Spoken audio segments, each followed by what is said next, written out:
Merci Olivier de venir nous rejoindre, de nous aider à garder notre santé. Alors aujourd'hui, vous avez eu envie de nous parler du stress oxydant et des antioxydants. C'est vrai que c'est quelque chose qu'on entend, beaucoup.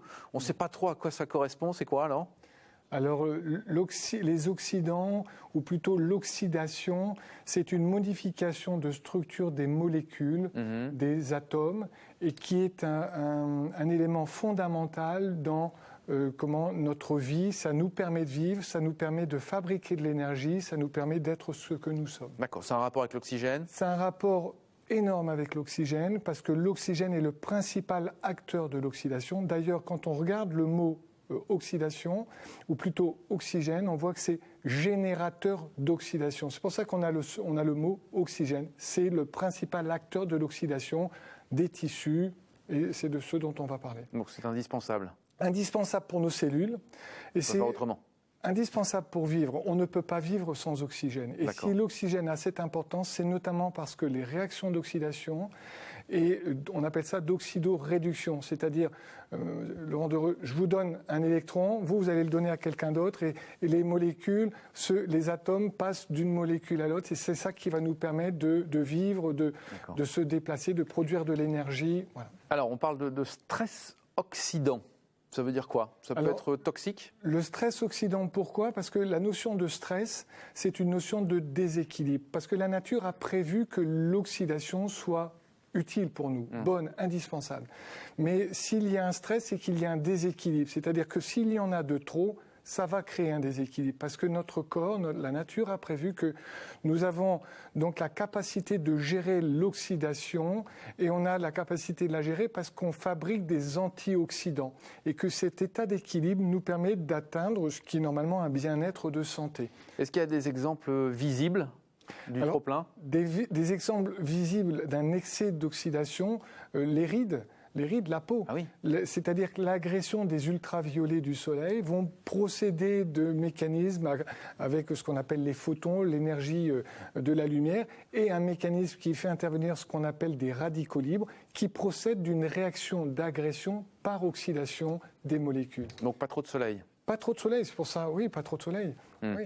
Le tabac. Alors oui, ça non, c'est une... Oui, alors formellement oui. D'accord. Alors, les auditeurs, les téléspectateurs vont dire oui, évidemment, on sait que le tabac, c'est pas bon pour la santé. Ce que les gens ne savent pas, c'est que le tabac, évidemment, agresse au niveau des poumons. C'est cette agression qui peut être responsable d'une maladie pulmonaire. Mais ce qu'il faut savoir, c'est que notre organisme, pour se défendre sur un champ de bataille, on pourrait dire, qui est la superficie totale des poumons, c'est énorme, qui fait environ 200 mètres carrés, on en avait déjà parlé ensemble. Ce champ de bataille de 200 mètres carrés, qui fait donc 100 fois la superficie de notre peau, mobilise des défenses de notre organisme, des défenses antioxydantes, tellement importantes qu'on se sent fragilisé si à ce moment-là on a pris un petit coup de froid. On fera plus volontiers une bronchite si on fume, parce qu'on n'a plus les moyens. On peut pas se défendre en fait, en gros. On a moins de capacité. Les gens qui fument font plus facilement toutes les autres maladies parce que leurs capacités de défense antioxydantes sont moins disponibles. Comment on se prémunit ? Alors, le bon sens de tout à chacun. Vous allez me dire, il faut arrêter de fumer. Il faut arrêter de fumer. Il ne faut pas se mettre au soleil. En fait, c'est tout avec mesure. Voilà, l'excès en tout est nocif, y compris l'excès de modération. Donc, de temps en temps, on se lâche et ça fait du bien. Mais surtout, pour revenir à une chose un peu plus sérieuse, c'est l'alimentation, évidemment. Parce que notre alimentation est faite pour nous transmettre des antioxydants. Nous pouvons en fabriquer. Mais l'alimentation fabrique elle-même des antioxydants pour se défendre de l'environnement, de la lumière du soleil, de la qualité de la terre, des agressions, des insectes, tout ça. Et cette alimentation, ces légumes, ces fruits sont supposés, lorsqu'on les consomme, de nous apporter ce qu'ils ont, eux, produit pour eux-mêmes déjà. C'est une sorte de relais, là aussi, quoi. Je pense à cette image de la pomme. On coupe une pomme, par exemple, elle devient très vite un peu marron. Voilà, ça c'est un exemple palpable, visible, que tout le monde connaît. La pomme, quand on la coupe, elle est toute fraîche. Mais c'est très rapide, c'est en quelques minutes. C'est pour ça que c'est un très très bon exemple. Au bout de quelques minutes, effectivement, elle change de couleur. Et ce changement de couleur procède d'une réaction chimique qui est liée à la couleur, mais aussi à un phénomène d'oxydation. On le voit très bien aussi quand on coupe un avocat. Quand vous coupez un avocat, il va aussi brunir.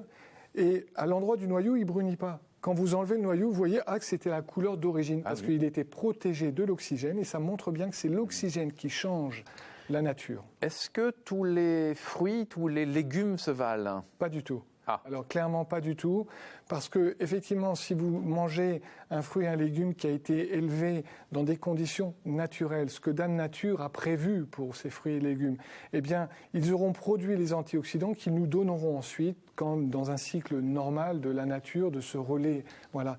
Par contre, si vous avez des légumes qui sont élevés plutôt en batterie, qui n'ont jamais été sollicités, je n'ai jamais été agressé, j'ai moins de facilité à me défendre si un jour on m'agresse, ou plutôt même, comme je n'ai pas été agressé moi en tant que légume bien protégé, je ne vais pas vous donner à vous, lorsque vous allez me consommer, ce que normalement j'aurais dû vous procurer. Prends l'exemple de la tomate. C'est pour ça qu'une tomate, bien, on dit toujours des fruits de saison, de proximité. Je pense que cette règle, c'est une règle de bon sens, parce que si le fruit il est de saison, de proximité, il a toute chance d'être cultivé dans des conditions appropriées de saison, pas trafiqué, si on pouvait dire, et il vous apportera ce que vous êtes en droit d'attendre. Donc en gros, une tomate hors saison, élevée hors sol. Écoutez, chacun se fera la réflexion, c'est que la tomate c'est pas très bon hors saison, au goût, mais ça n'apporte rien en fait, en gros. Voilà, la tomate hors saison, ce qui est sûr, c'est qu'elle est rouge, ce qui est sûr, c'est qu'il y a de l'eau, ce qui n'est pas sûr, c'est qu'elle a le goût de la tomate et les nutriments de la tomate. D'accord. Bon, on retiendra ça. Évidemment, prudence,